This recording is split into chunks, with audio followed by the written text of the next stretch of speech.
Hello friends, welcome to baby English tutorial. আমি বন্দনা। বন্ধুরা, আজকে আমরা অবজেক্ট এবং এর সাউন্ড নিয়ে 2 নম্বর ক্লাস করব। এই ক্লাসে আমরা অনেক নতুন নতুন অবজেক্ট সম্পর্কে জানবো এবং অবজেক্টগুলো কী সাউন্ড প্রডিউস করে সেগুলো সম্পর্কে অবগত হব। যেমন ধরো হার্টের শব্দকে কি বলে? বিট। ওই যে বলে না হার্ট বিট। তারপরে ক্লোক মানে ঘড়ি, ওয়াচ মানেও ঘড়ি। এই ক্লোক বা ওয়াচ যে সাউন্ডটা করে তাকে বলে টিক। ওই যে টিক টিক শব্দ বলে। তারপরে দরজায় যখন নক করা হয়, আমরা যেরকম নক করি, এই নক করলে যে সাউন্ডটা প্রডিউস হয় তাকে বলা হবে ট্যাপিং বা ট্যাপ। তো এরকম নতুন নতুন অবজেক্ট এবং তাদের সাউন্ড নিয়ে আজকের ক্লাসে বিস্তারিতভাবে জানব। বাতাসের ইংলিশ হলো ব্রিজ মানে বাতাস বা মৃদুমন্দ বাতাস। এই বাতাস যে প্রবাহিত হয়, সে প্রবাহিত হয় ইংলিশ হচ্ছে ব্লোজ। আসলে ব্লো হয়, আমি এস জুড়ে দিয়েছি, তাই হলো ব্লোজ। তাহলে বাতাস প্রবাহিত হওয়া ইংলিশ হচ্ছে ব্লোজ। তারপরে এরোপ্লেন, আমরা প্রত্যেকেই জানি এরোপ্লেন যে চলে, সাই করে বাতাস কেটে এগিয়ে চলেছে, তাকে সেই শব্দটাকে বলা হবে জুম। কি বলা হবে? জুম। এবার জুম মানে বিশেষ করে কোন শব্দটা এরোপ্লেন এই দিকে চলেছে সেদিকেও জুম হবে, কিন্তু স্পেশালি যখন খাড়াভাবে উপরের দিকে সাই করে উঠে যাচ্ছে বাতাস কেটে, তখন তাকে বলা হবে জুম। এই জুমটা আরেকটা ক্যামেরার ক্ষেত্রেও কিন্তু ব্যবহৃত হয়। আমরা যখন ক্লোজ আপ শট নেব, ক্লোজ আপ শট থেকে লং শটে যাচ্ছি বা লং শট থেকে ক্লোজ আপ শটে আসছি, তখন আমরা ক্যামেরার লেন্সটাকে জুম করি এরমভাবে। যারা ক্যামেরা নিয়ে কাজ করি তারা কিন্তু খুব ভালোভাবে জানি। তবে এইটুকু সকলেই জানতে পারি যে ক্লোজ আপ শট থেকে লং শট অথবা দূরের কিছু নেব, তখন আমাকে জুম করতে হচ্ছে। জুম করে দূরের জিনিসটাকে বড় করে যাতে দেখা যায় সেটা।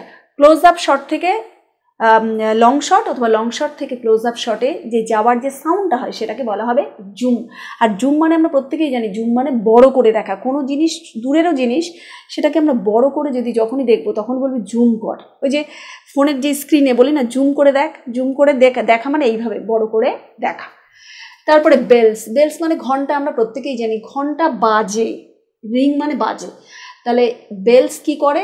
রিং করে। অর্থাৎ আমরা বলতে পারি রিং আ বেল। রিং মানে বাজাও, এ বেল মানে একটা ঘন্টা। তাহলে বেলস মানে ঘন্টা। এই ঘন্টা নানান ধরনের বাজনার শব্দ, তার ভিতরে আমি 3টে লিখেছি বেছে। তা বেলস মানে ঘন্টা, রিং মানে বাজে, অর্থাৎ ঘন্টা বাজা। তারপরে চাইম মানে এক সুরে বাজা। চাইমের বাংলা মানে হচ্ছে এক সুরে বাজা, অর্থাৎ অনেকগুলো ঘন্টা যেন এক সুরে বাজছে, এরকম একটা সেন্স। তারপরে টিঙ্কেল মানে হচ্ছে ক্ষুদ্র ঘন্টার টুংটাং শব্দ। তাহলে টিঙ্কেল মানে কি? ক্ষুদ্র বা ছোট ঘন্টার টুংটাং শব্দ। তারপরে ক্যাননস মানে কামান। আমরা প্রত্যেকেই জানি ক্যাননস মানে কামান। এই কামান যে শব্দ করে তাকে বলা হবে বুম। কি বলা হবে? বুম। বুম মানে হচ্ছে গোগো শব্দ বা গম্ভীর গর্জন। বুম মানে হলো গোগো শব্দ অথবা গম্ভীর গর্জন। তারপরে বোজ মানে ধনুক। আমরা প্রত্যেকেই জানি বোজ মানে হচ্ছে ধনুক বা ধনুকই বেটার। তাহলে বোজ মানে ধনুক। এই ধনুক যে শব্দ করে, ধনুক যখন বেরোয় যে শব্দটা করে, তখন তাকে বলা হবে টুয়াং। কি বলা হবে? টুয়াং মানে পটাং করে শব্দ। অর্থাৎ ধনুক থেকে যখন বেরিয়ে গেল তীরটা, তখন যে শব্দটা হয় সেটা হচ্ছে বাংলায় বলে পটাং করে শব্দ, আর ইংলিশে বলা হবে টুয়াং। তো এরকম অনেক নতুন নতুন অবজেক্ট এবং এদের সাউন্ড নিয়ে আজকে আমরা অনেক কিছু জানব। ওশানস মানে হলো সমুদ্র। ওশানস মানে সমুদ্র, আর ওয়েভস মানে ঢেউ। এই সমুদ্রের যে জলের ধ্বনি বা জলতরঙ্গের ধ্বনি, আর ওয়েভস মানে ঢেউয়ের তরঙ্গের যে ধ্বনি, দুটোকেই বলা হবে রোর মানে হচ্ছে গর্জন করা। এখানে একটা বিষয় বলার যে লায়ন্স মানে সিংহের ডাককেও কিন্তু রোর বলে। সিংহের ডাককে কি বলে? রোর মানে গর্জন করা। তাহলে সিংহ যেভাবে ডাকে, সেই ডাককে যদি গর্জন করা বলা হয়, তাহলে সমুদ্র যখন ডাকে তখন সমুদ্রে সেই ডাকটাকে, সেই গর্জনটাকে বলা হবে রোর মানে গর্জন করা। ওয়েভস মানে ঢেউও যখন তরঙ্গ হয় বা তরঙ্গায়িত হয়, ঢেউ যখন প্রচণ্ড বেগে বয়ে চলে, সেটাকেও কিন্তু ইংলিশে কি বলা হবে? রোরিং সাউন্ড মানে গর্জন করা শব্দ অফ ওয়েভস মানে ঢেউ। তারপরে হার্টের হার্টবিট হয়। বিটের সঙ্গে এসও যোগ করে দিতে পারি, নো ম্যাটার। হার্ট মানে ধ্বনি বা হৃৎপিণ্ড। আমাদের হৃৎপিণ্ডে যে ধুকপুক করে শব্দ হয়, সেটাকে এই ধুকপুক শব্দকে বলা হবে বিট। হার্ট মানে হৃৎপিণ্ড বা হৃদয় যে ধুকপুক শব্দ করে তাকে বলা হবে beat. Beating sound of heart. তারপরে ওয়াটার, ওয়াটার মানে জল, জল যখন আমরা ছিটিয়ে নিই মুখে ঢুকে তখন বলে splash, water splash. Water splash মানে জল ছিটিয়ে মুখে নাও। ওয়াটার মানে জল, স্প্ল্যাশ মানে জল ছেটানো আর কি, জল ছেটানো। আর রিপেল মানে ক্ষুদ্র ক্ষুদ্র ছোট ছোট তরঙ্গ।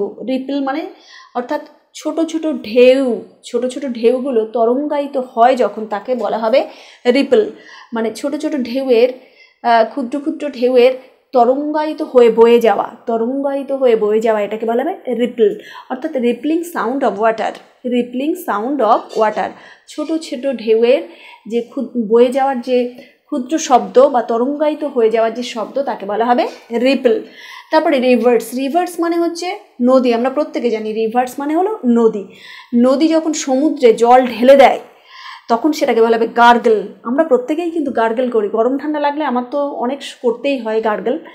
এবার গার্গল করার যে সাউন্ড, কুলকুল শব্দ, গলায় জল দিয়ে যে শব্দ করা হয়, কুলকুল ধ্বনি বা কুলকুল শব্দ, সেটাকে বলা হবে, ইংলিশে বলা হবে গার্গল।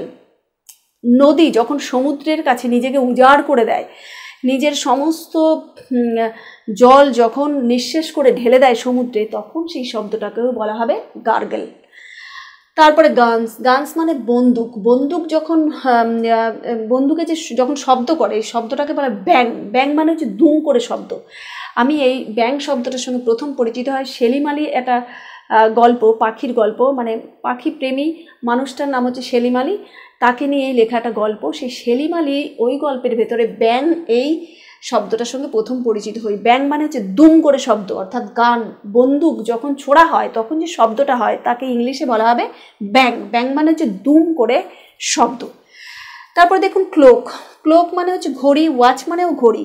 এই ঘড়িগুলো যখন শব্দ করে তখন তাকে বলা হবে টিক, অর্থাৎ আমরা বলি না টিক টিক শব্দ, ঘড়ির টিক টিক শব্দ, তাহলে টিক মানে হচ্ছে টিক টিক শব্দ। তো এরকম অনেক নতুন নতুন অবজেক্ট এবং এদের সাউন্ড নিয়ে আমরা আজকের ক্লাসে আরও ডিটেলে জানব।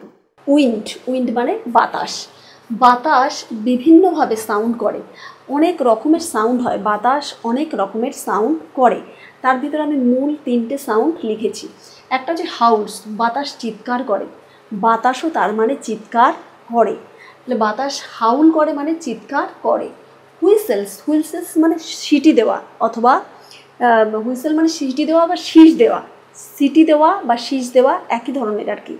তাহলে বাতাস কী করে? হাউলস মানে চিৎকার করে, হুইসেলস মানে সিটি দেওয়া অথবা শীষ দেয়, আর সাইস মানে দীর্ঘশ্বাসও ফেলে। তার মানে দীর্ঘশ্বাসও কিন্তু ওয়ান টাইপ অফ সাউন্ড। তাহলে বাতাস কী করে?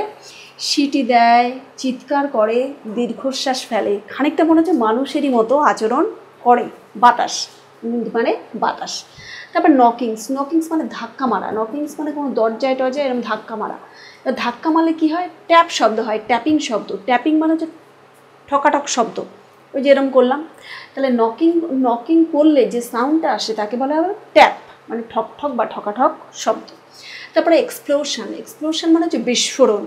এবার বিস্ফোরণ যখন হয় তখন হচ্ছে ব্লাস্ট হয়, বিস্ফোরণের সাউন্ডটাকে ব্লাস্ট বলা হবে, মানে দমকা বাতাস, ঝড় বয়ে যায়, যেন সেই জায়গাটাকে মানে উথাল পাথাল করে ফেলে একদম, মানে সেই জায়গাটা যেন একটা শূন্য ছাড়া একটা চারপাশে দুমড়ে মুচড়ে একেবারে সেই জায়গাটার একেবারে ইয়ে করে দেওয়া, পর্যদস্ত করা যাকে বলে। তাহলে এক্সপ্লোশনস, এক্সপ্লোশনসের বাংলা মানে হচ্ছে বিস্ফোরণ, আর বিস্ফোরণের যে সাউন্ড আসে সেটা বলে ব্লাস্ট, এবং ব্লাস্টের বাংলা মানে হচ্ছে দমকা বাতাস বা ঝড় বয়ে যাওয়া, দমকা বাতাস বা ঝড় বয়ে যাওয়া। কয়েন্স, কয়েন্স মানে মুদ্রা। আমরা সকলেই জানি 1 টাকা, 2 টাকা, 5 টাকার কয়েন, 10 টাকার কয়েন, 20 টাকার কয়েনও আছে। তার এই কয়েন্স মানে হচ্ছে মুদ্রা। এবার মুদ্রাগুলো এক জায়গায় যখন রাখবো তখন হবে জিঙ্গেল, জিঙ্গেল মানে ঝুনঝুন শব্দ বা ঝমঝম শব্দ, ঝুনঝুন শব্দ। ওই যে বলে না জিঙ্গেল বেল, জিঙ্গেল বেল, তাহলে জিঙ্গেল মানে হচ্ছে ঝুনঝুন শব্দ। আর ক্লিঙ্ক মানে হচ্ছে ঠুংঠাং শব্দ, ক্লিঙ্ক মানে হচ্ছে ঠুনঠুন শব্দ, ঠুনঠুন শব্দ, ঠুংঠাং শব্দ এরকম আর কি। তাহলে ক্লিঙ্ক মানে হচ্ছে ঠুনঠুন শব্দ, আর জিঙ্গেলস মানে হচ্ছে ঝুনঝুন শব্দ। ওই মুদ্রাগুলো পাশাপাশি থাকলে যেরকম হয়। হর্সেস হুফ, হর্সেস হুফ মানে হচ্ছে ঘোড়ার খুর, হর্সেস মানে ঘোড়ার, হুফ মানে খুর। এবার ঘোড়ার খুরের শব্দকে বলা হবে ক্ল্যাটার, ক্ল্যাটার মানে হচ্ছে ঠক ঠক করা শব্দ বা ঠক ঠক ঠক ঠক করে এগিয়ে যাওয়ার শব্দ, ঠকাঠক শব্দ আর কি। ঘোড়ার খুর যেরকম এরকমভাবে চলে, আস্তে আস্তে চলছে চলছে, সেই শব্দটাকে বলা হবে ক্ল্যাটার, ক্ল্যাটারিং সাউন্ড। তো বন্ধুরা, এই যে শব্দ নিয়ে যে ক্লাসটা করলাম, শব্দ মানে অবজেক্ট এবং তার সাউন্ড, অর্থাৎ নির্দিষ্ট কোনো জিনিস এবং জিনিস থেকে প্রডিউসড হওয়া শব্দ নিয়ে যে ক্লাসটা করলাম, এই ক্লাসটা আপনাদের কেমন লাগলো কমেন্ট সেকশনে কমেন্ট করে জানাবেন। ভালো লাগলে লাইক করবেন, সাবস্ক্রাইব করে পাশে থাকবেন, আর পাশে থাকা বেল আইকনটি অবশ্যই অন রাখবেন। সবাই ভালো থাকবেন। Thanks to all.